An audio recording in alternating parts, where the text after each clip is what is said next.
पत्नी है और राक्षस के मंडल में रहती है, वहां जाने से मेरा लाभ क्या होगा? स्वार्थ की सिद्धि कैसे होगी? स्वार्थ कैसे सिद्ध होगा? अरे विभीषण बोले तुम बहस मत करो, अगर तुम्हें माता से मिलना है लघुरूप धारण करके सुलोचना के राज महलों में चले जाओ। हाँ, कोई समस्या आवे तो तुम मेरा नाम ले देना, सारी समस्याएं आपकी आसान हो जाएंगी। शिरोधार करके हनुमान जी छोटे बनकर सुलोचना के राजमहलों में जा रहे हैं। ध्यान दें, और गए राजमहल में प्रसूतिका गृह में प्रवेश किया। माताओं, उसमें सुलोचना के बच्चा जन्म होने का टाइम था, प्रसव पीड़ा हो रही थी। प्रसूतिका गृह में हनुमान जी गए और कहाँ बैठ गए? हमें कोई जान न पावे। दीपक जल रहा था, उसके अंधेरे में बैठ गए। पहले दीपक के नीचे अंधेरा रहता था, अब जमाने ने करवट बदली, अब बल्ब बनकर लटक गया, नीचे उजाला हो गया, ऊपर अंधेरा हो गया। पहले दीपक के नीचे अंधेरा रहता था, अब बल्ब के ऊपर अंधेरा, नीचे उजाला। पहले सड़कें थी कच्ची चलने वाले पक्के, अब सड़कें हो गई पक्की चलने वाले पक्के। और जितना नौजवान नहीं है, पुराने लोग अब भी टहलते हैं, और जितना नई उम्र का है मोटरसाइकिल में लेटे ही जाए। ये कुछ करना ही नहीं चाहता है, इतना आलस्य हो गया है। एक आदमी, वाजपेयी जी, एक आदमी प्रातः आषाढ़ का महीना आम के पेड़ के नीचे और अफीम खाए, तले एक दूसरे और लेटी गया ठौरे, तले ऊपर से टपका गिरो भर। अब ये थी हिम्मत ना ही टपका उठा के मुंह में निचोड़ ले। पास में लेट उनके ददुआ उनके क्या बात है? कहते नहीं, टपका हमारे मुंह में निचोड़ दो, टपका हमारे मुंह में निचोड़ दो। उसने कही तुम हमसे ज्यादा बड़े आदमी हो, 8 घंटा हो सब कुत्ता ने मुँह चाटी लो, हम धरता ही नहीं। 8 घंटा से सब कुत्ता सब मुँह समेट ही चाटी को पनिया साफ कर दे, हम धरत नहीं करी, हम तुम्हें टपका कैसे निचोड़ देंगे? उनके बोलो, ऐसे वैसे लोग हैं जो टपका उठा नहीं सकता है। अब वो कहता कुत्ता साफ करता रहा मुंह, हम तुम्हारा टपका कैसे निचोड़ दें? भाइयों, ये कलयुग नहीं है, ये करयुग है। न दिन को दे और रात ले खूब सौदा है, न कद साथ दे और साथ ले। हनुमान जी दीपक के अंधेरे बैठे हैं। सुलोचना के एक बालक ने जन्म लिया, और बालक जैसे जन्मा तो वेद मंत्र बोलने लगा। साम वेद के मंत्रों का उच्चारण कर रहा है। पैदा होते मंत्र बोलने लगा। रावण को सूचना गई कि मेरे परिवार में एक पौत्र आया है, वेद मंत्रों का उच्चारण कर रहा है। रावण कहता हम बड़े बड़े 4 वेद लंका महलाए, और बड़े बड़े पंडित मान गिराए।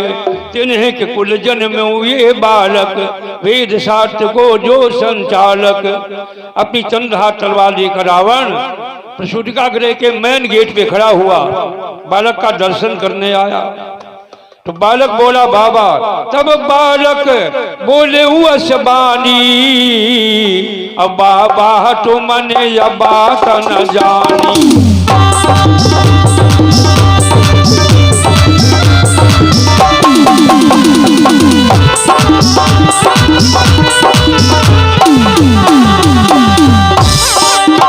वो जन्म लेने वाला बालक बोल रहा है,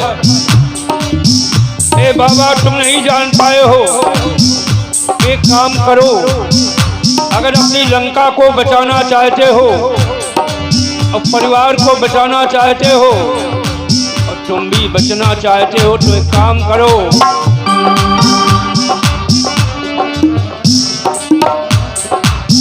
इतना कहा हमारा कीजिए, सीता प्रभु चरणों में दीजिए।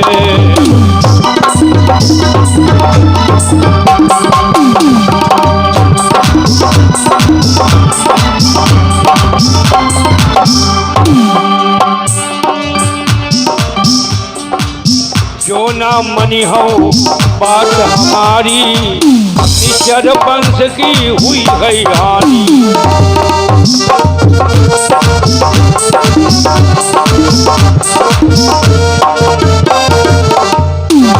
अभी मौका तुम्हारे सामने है, अरे बाबा सीता भगवान के चरणों में सौंप दो, तुम बच जाओगे, तुम्हारी लंका बच जाएगी। पता है आपको? ऐसा कहकर बालक चुप हो गया। रावण को क्रोध आया, सीता के बाबत की जो बात करेगा, न बालक होगा न भैया होगा, मेरा दुश्मन होगा। और तलवार लेकर उसे मारने के लिए आगे बढ़ा तो बालक तो गायब हो गया।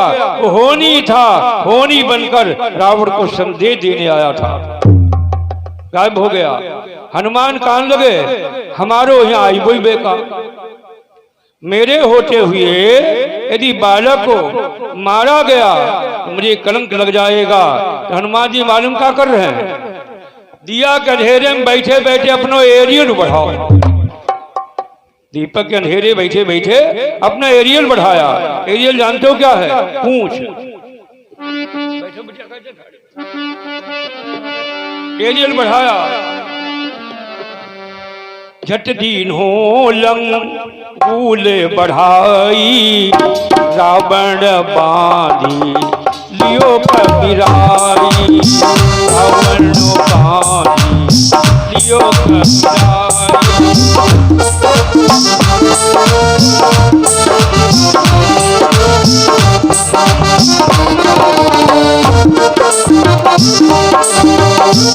अरे रावण बन गया।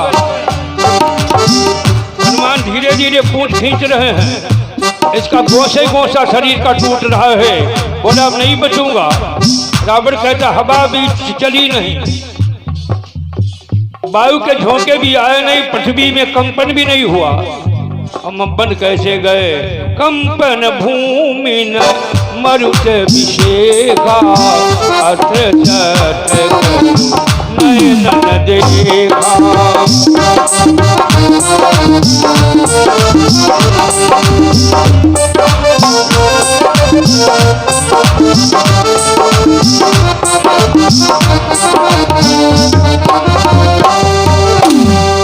बोले कंपन भूमि पढ़िए रामायण में, मरुत विषेखा, अत सत्य कछु नयन देखा।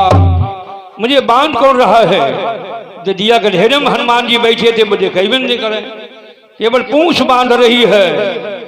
और बिल्कुल जब मरने का बिल्कुल समय आ गया, हनुमान बोले मैं गलती कर रहा हूं, ये यश तो मेरे स्वामी भगवान को मिलना है, वो सेवक कभी नहीं लेगा। तो हनुमान ने अपनी पूंछ को खींच लिया। रावण जैसे तैसे बचकर भागा, अपने राजमहलों में विश्राम कर रहा है। माताओं मंदोदरी पत्नी मालिश कर रही है सर में, इसकी नींद हराम हो गई, नींद हराम हो गई। जरा इधर की सुनो। सुलोचना ने कहा मेरे बालक को जिसने बचाया हो, नेक मेरे सामने आ जाए। हनुमान जी हाथ जोड़ करके आ गए। सुलोचना ने पूछा आप कौन है? बोले मैं राम का दूत हूं, बैयत राम, जिनकी सीता लंका में पराधीनता की कैद में पड़ी हुई है। तो कैसे राम है? हाँ वही राम जिन्होंने 14,000 फौज खरदूषण की एक भावना में समाप्त कर दी। बटन दवा नहीं, 14,000 फौज मर गई। वही राम, नहीला पे दहीला मारा। सुलोचना ने कहा तुम आए यहाँ कैसे, किसने भेजा है? बोले भैया विभीषण ने मुझको यहाँ भेजा है। तो शांत हो गई, क्रोध शांत हो गया। विभीषण ने कहा था मेरा नाम ले लेना।